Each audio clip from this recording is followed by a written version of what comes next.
Hey everybody, this is Winter Tempest, and thanks for joining me in a playthrough of Rimworld I'll be doing.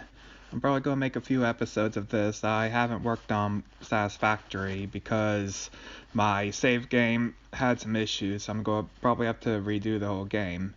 But Rimworld's a colony simulator where you're able to um, start a colony, get colonists up and running, and have a little base.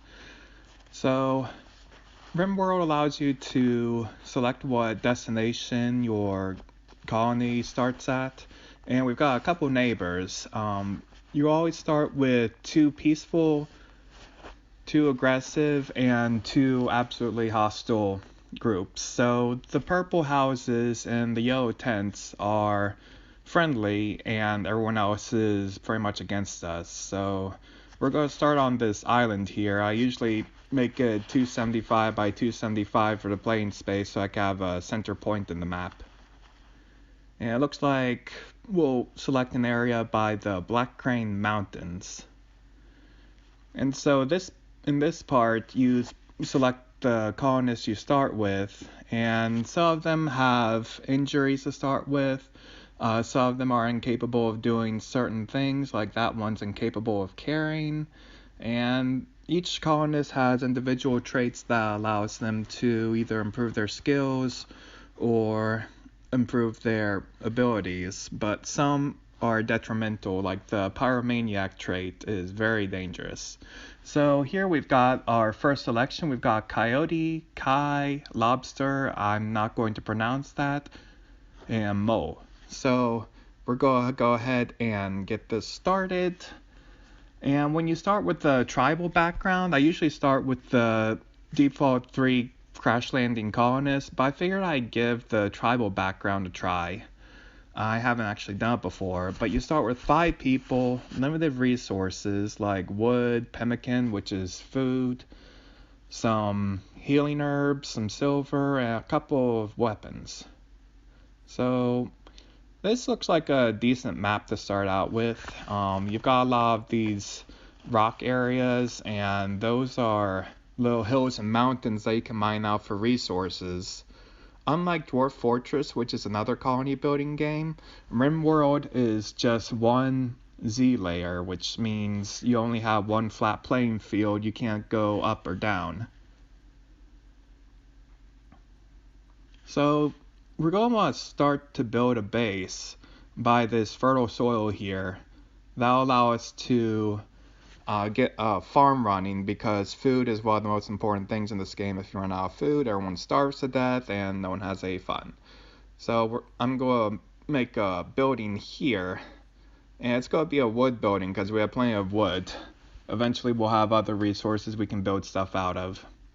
And this shows the colonist skills. I'm going to turn off handling because we're not going to be taming any elephants anytime soon. That pawn that I can't pronounce likes cooking, so when they're cooking they'll get a slight mood boost. So that would be helpful. Anything that has a little flame by it means that the colonist enjoys doing it. Anything with 2 flames means that they really enjoy doing it. It also allows them to gain experience in that faster, so they can get better skills, so they can do more things, and also make things faster. So yeah, I've got them building up this little base right here, and I've made a little stockpile zone so we can get all that stuff that we started with over under cover, because if you don't have resources under cover, they deteriorate due to weather exposure. And once they fully deteriorate, they just disappear, so you can't use them anymore. So we've got a couple of sleeping spots. Since we are a tribal start, we can't build beds yet. So it's either sleeping rolls, which require cloth, which we have none of, or sleeping spots, which require no resources and are pretty much uncomfortable because they're sleeping on the ground. So we're going to start with a growing zone, and I always enjoy growing rice because it's one of the fastest crops to start, and you can get some pretty good harvest from it. You just have to be careful about ambusing and stuff. And we're going to build a second growing zone. make sure everyone's able to grow things. Even if they're not good, it'll help because we're going to have a lot of plants going. So one area for rice, one area for cotton, and one area for heel root. And we're actually able to grow heel root because at least one of our colonists has enough growing capacity to grow heel root, which turns into herbal medicine, which you can use, of course, to heal your colonists. So they're just going to go about planting stuff. It's almost night, so yeah, they're going to go turn in. And we got sleeping spots for the animals, so they're just go relax. And the thing is, with Rimworld, it runs on a day-night cycle. During the day, your colonists do stuff, at night they sleep. So you're going to spend about half of the game just waiting for colonists to wake up. And that little white border while I was trying to set that growing zone, that means that's too close to the map edge to either grow or build anything. So you have to keep that in mind. But we've got a nice little wood stockpile here. We've got some herbal medicine, silver, and pemmican. But once we run out of pemmican, we're going to have to start foraging for food, because if we don't have food, everybody dies. And over there, by where all the colonists are, there's some grayish looking walls. There's little uninhabited areas that start with the map, and they're just old relics. You can deconstruct them for resources, and so if we need more steel, we can just break those down for parts. And one of the things your colonist needs is recreation, which actually is one of their needs on their needs menu. And so I'm building a little board game and 2 chairs so they can have something to do between growing crops and foraging for food. And with the tribal start, they start with no electricity. So I'm going to tell them to harvest these agave bushes. But since there's no electricity, we won't be able to save food for long because it'll spoil. So we need to go with long-lasting food such as agave fruit, the berries, there's a couple raspberry bushes around, and rice keeps for a long time. So we're going to have all of our non-perishables, foodstuffs, being able to be used. So they're just doing their stuff. Almost the end of the day, so everybody's going to run off to sleep.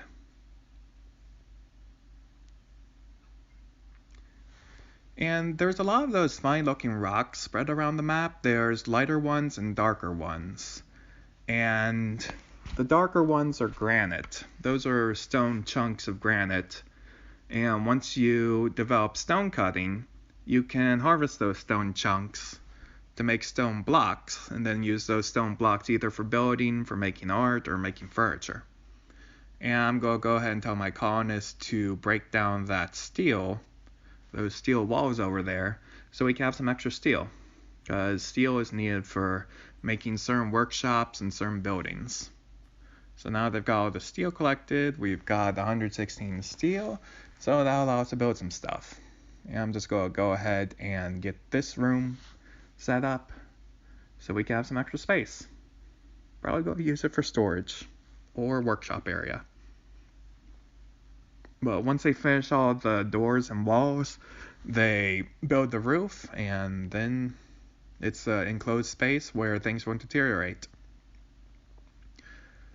So most of them are just running off to go collect random bushes and agave plants for food, while the one with the weird name is planting heel root because they have enough of a level to plant heel root. So they plant it and anyone can harvest it, but generally if they're low skilled at growing, they can botch a harvest, which means they get nothing.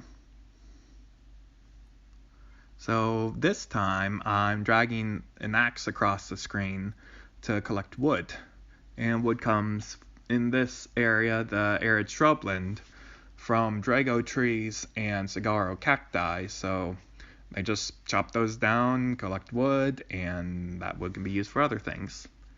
But in arid shrubland areas, there is very limited wood on the map, and it takes a long time to grow. So we're either going to have to start farming trees ourselves or breaking things down for wood eventually.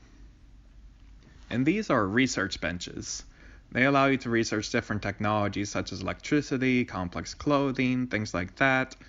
And they allow you to engineer new items as well as develop research trees and very much give you access to more resources and more buildings, more tools. You can even craft guns in this game, and that's pretty cool. You need to have some way to defend yourselves because you get raiders about once or twice a month, and they can be very vicious. And in this game, months are only 10 days, so 10 days in the next month, there's 4 months, or quadrums as they call it.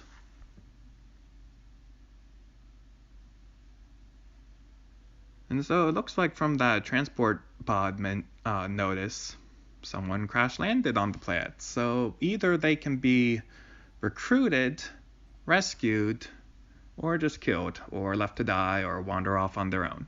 But I'm going to tell them to rescue them so they can actually, well, either they'll heal up and leave on their own, or they'll want to join our colony. We'll have to see what they decide to do. And this is the assign menu, which allows you to transition your pawns from fleeing when there's combat to attacking when there's combat. And there's a pretty angry iguana, so I'm going to get everyone drafted to go attack the iguana. And of course, they need weapons. Colonists can fight with their fists, but it's a very weak attack, so we have a couple short bows, a couple melee weapons, and we're going to get Mole back in because he's being chased by the iguana. The thing about small animals in this game is they can be very vicious and very dangerous because they're hard to hit because they're tiny, and they can bite you several times before you actually land a hit on them. So I'm going to tell everybody to just kill the iguana.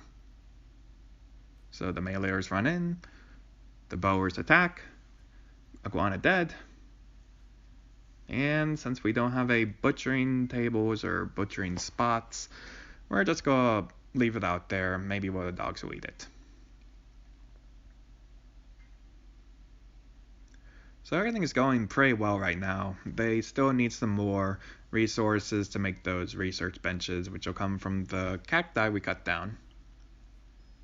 And our first research is going to be stone cutting, which takes those ugly, useless chunks, turns them into blocks, and granite is the hardest stone.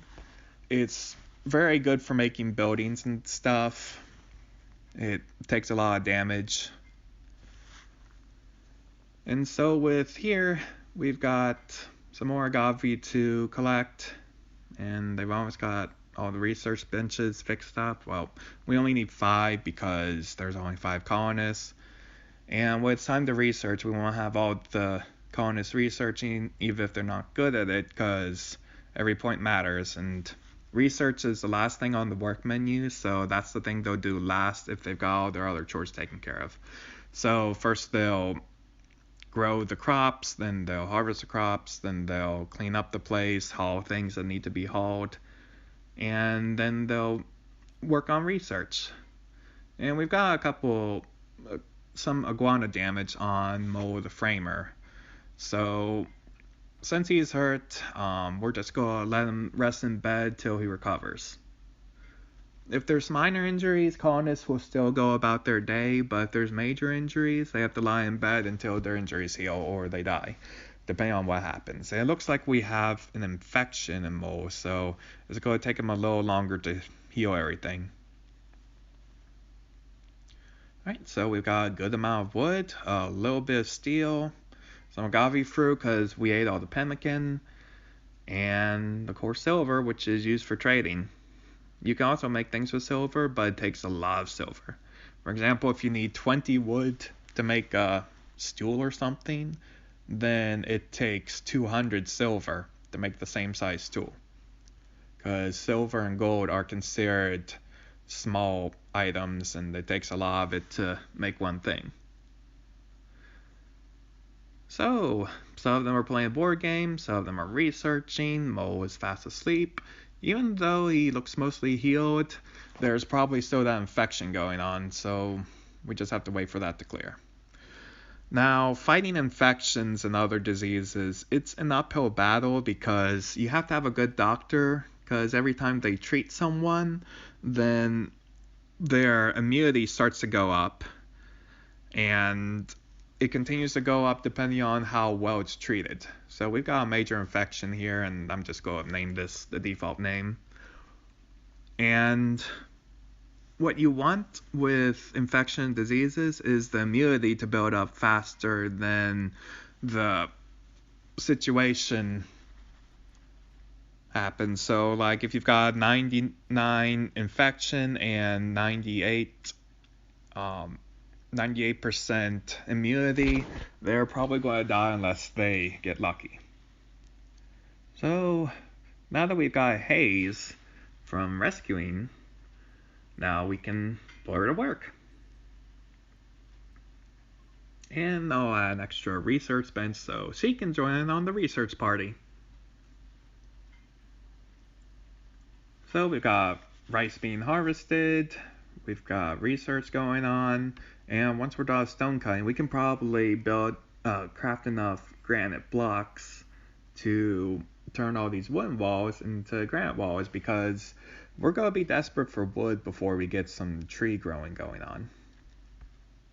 Thankfully, the tribe setup is able to have tree sowing unlocked from the start, so there's some fertile ground over there. I figure we can start setting up tree farms there in a little bit. And of course the rice is growing fine, and we're harvesting agave, so food production is going well enough to satisfy everyone until we get our first crop. We're just going to have to be careful, because if we run out of food, everyone's going to be angry and hungry and frustrated. And we'll also need to get complex clothing unlocked so we can get some decent clothes for the new person, because she's not wearing anything right now. Which is a little awkward, but the colonists really don't care.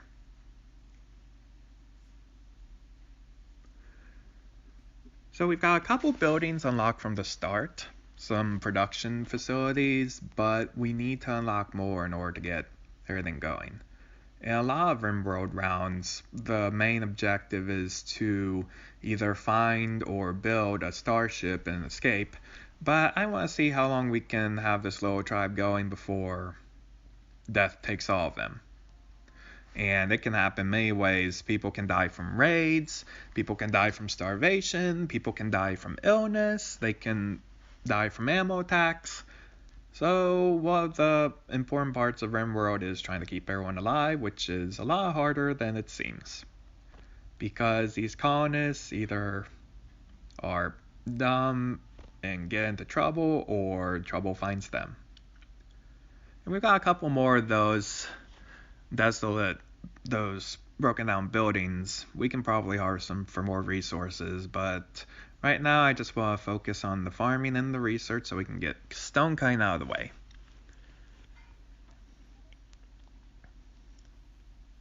But it's pretty warm out, and someone's suffering from heat stroke. It's probably the new girl, because she doesn't have any heat resistant clothing on, so probably not having a good time, but she's nice and safe inside. Yeah, she does have initial heat stroke and initial food poisoning and a lot of blood loss because she crashed on the planet, but she's just gonna be fixed up in a day or two and everything will be better. So another night, rotten iguana over by my cursor, and since everybody's asleep, we might as well check out the map. So there's a dead rabbit there. I figure we can just dump that off somewhere. I can make a little dumping zone and throw it away. I'll work on that a little bit. But just doing a quick map survey, make sure everything is... Oh, there's a dead cougar that got killed by an ostrich. And an ostrich that had its head bitten off by a cougar.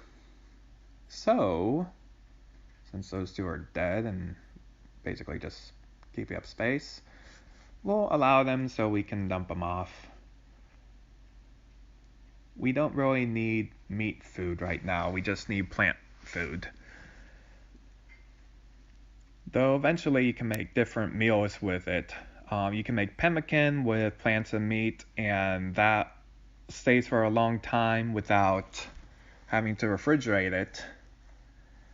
And then you can make fine meals, lavish meals, simple meals, and the higher quality meal you go, the better the mood boosts and the more it satisfies, but also the more expensive it is to make. So now that we've got stone cutting out of the way, we can make stone blocks. And that'll help us out because we need rocks. So I'm going to build a little stove right here. And a butcher table. So maybe we can do something with those animals before they rot.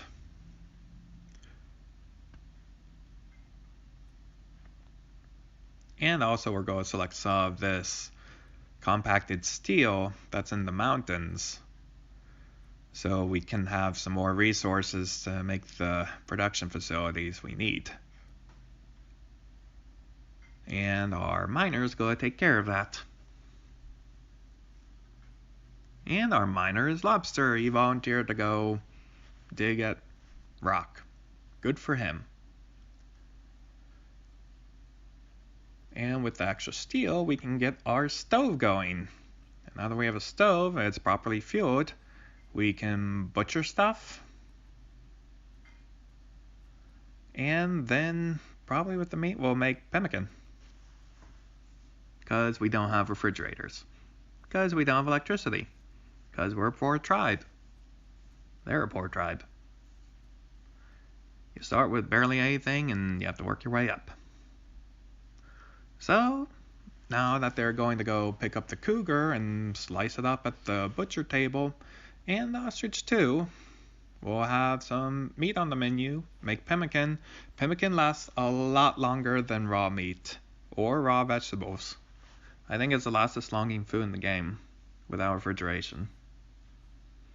So, yep, we've got some cougar steaks, and I don't know about the ostrich, we'll see what happens.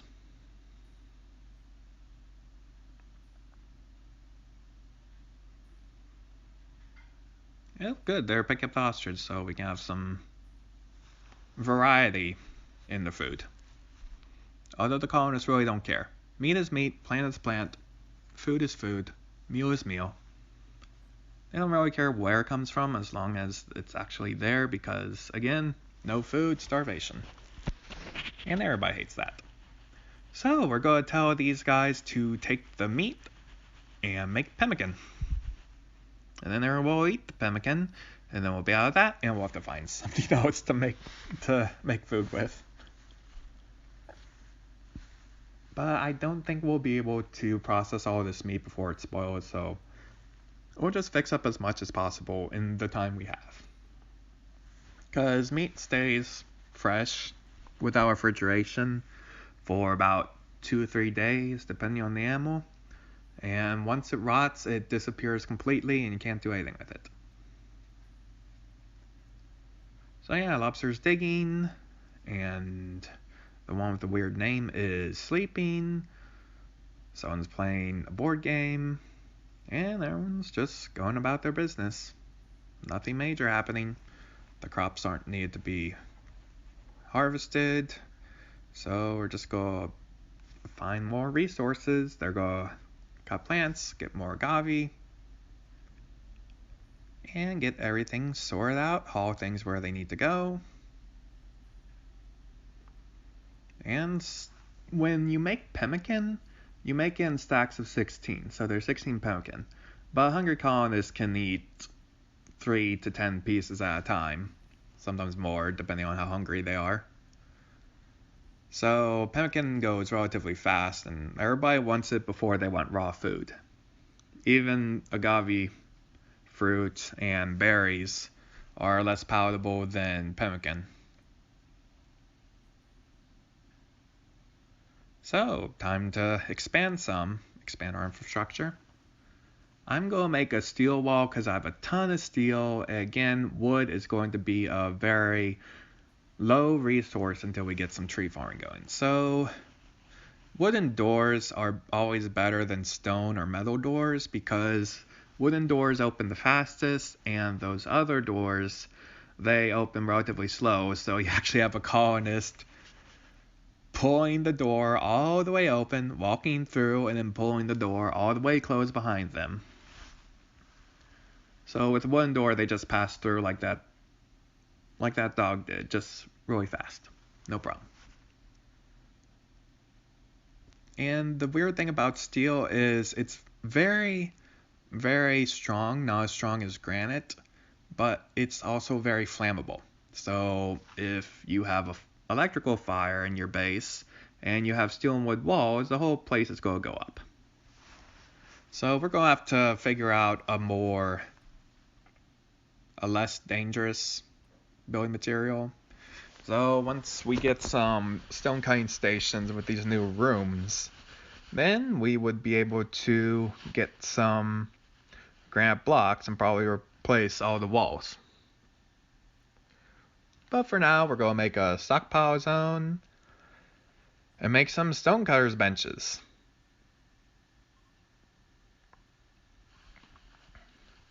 And yeah, it's better to place them evenly because you'll have a relatively nice looking base.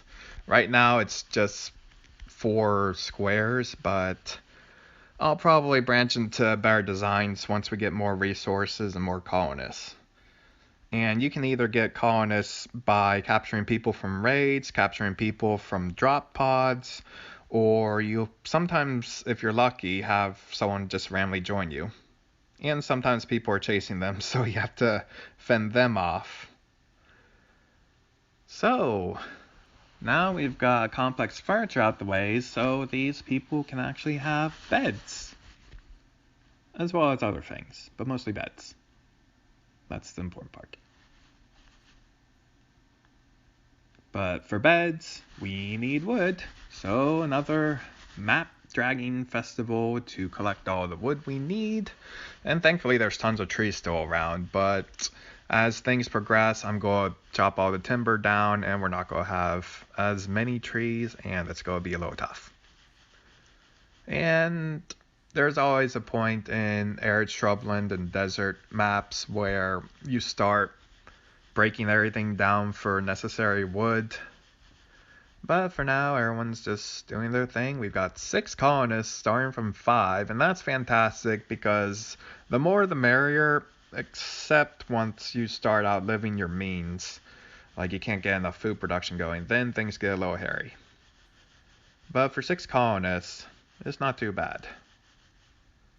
So what we're going to do now is take all these 6 colonists with their weapons, have them run down here to the end of the map, and kill this stupid fox. Or me on the table. And sometimes they stop attacking when it falls unconscious, and you have to end up writing a killing blow, but I'm just going to go ahead and let these guys take the fox back to base and chop it up.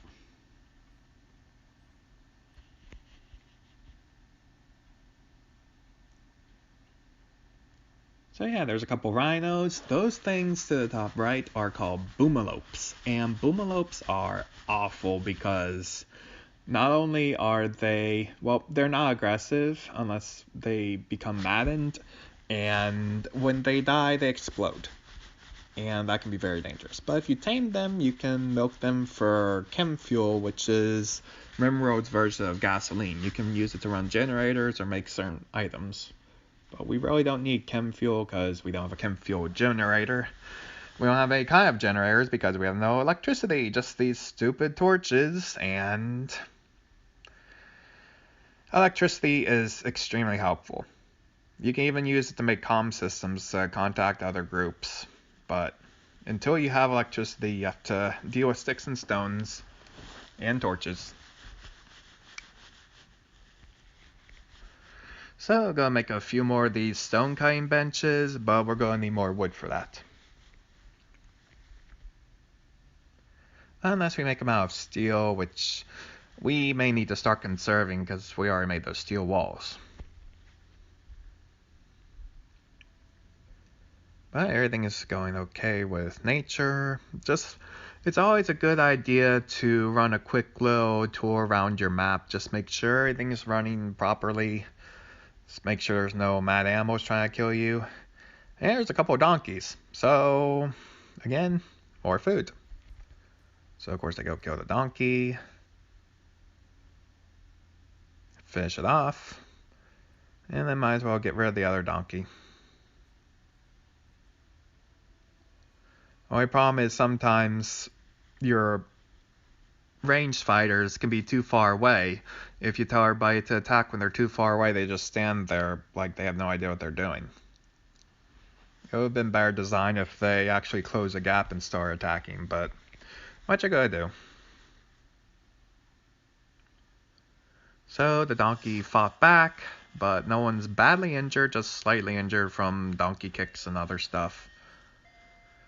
And we need to get these donkeys butchered so we can have meat, so we can start making more pemmican. Because we have plenty of rice. Our harvest is going spectacular. And we are going to have plenty of food for all these 6 people. Now if we had 10 people, we'd need more farms, but we only have 6, so we are living within our means, and everyone just needs to rest up and heal up for the next attack. Or the next hunt. Whichever comes first. Rimworld has these Storyteller AIs, which are basically just ways to configure the game's random events. And there's Randy Random, which we're playing with now, and he usually does random events sometimes. Have more scheduled things, but not as scheduled as the other 2 AIs. His are more random, like sending you drop pods full of raw fungus. Just random stuff. But generally it's not too hard, and the other AIs, they push, then they give, then they push, and they give, but Randy, he just does whatever he wants. So it's going to be mostly random. Maybe everyone will die, maybe everyone will live. We'll just have to see what the cards throw. But we've got plenty of food, which again is necessary for any start. And we've got our colonists just resting up for the next work day. And it looks like that. It looks like the what's it called? The cooking thing. The stove needs fuel, so they'll just have to grab some wood and put it in once we get wood, because we're currently out of wood. So no cooking until we get wood. And the wood's gonna come from the cacti and stuff around the map, so just gotta keep gathering resources. Sometimes Rimworld can be boring, sometimes it can be interesting. It's all just how the game plays at that specific time. And it looks like our cotton is almost fully grown, so we'll be able to harvest some cloth and make clothes and stuff. Because that new recruit is still not wearing anything. But you have to make do with what you have, and you have to make do with what you're given. You also have to make do with what you can make. So if you don't have any cloth, you don't have any clothes. Unless there's some way to make cloth from wood, which I doubt they'll ever do. That would be neat though. Maybe some kind of synthetic thread from wood pulp. Who knows?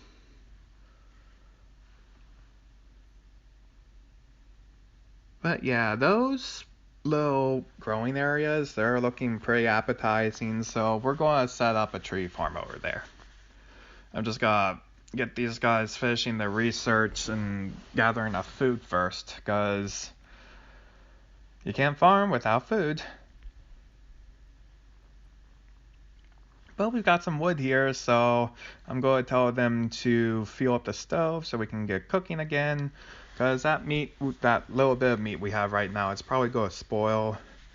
Oh, someone's hiding in his room because he's hungry, and yeah, we need to get more food going.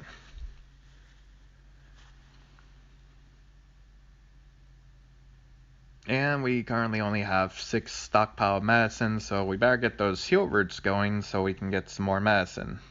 Because we're burning up all our medicine healing these little donkey kicks and stuff. But it's time for the cook to start cooking. Even though it's late, might as well have them cook a little bit. So that takes care of all the raw meat, so don't have to worry about that. But of course the pumpkin was immediately eaten, so go have to make more.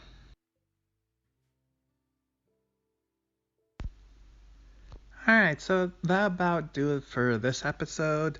Thanks for joining me in this playthrough of Rimworld, and I'll catch you next time.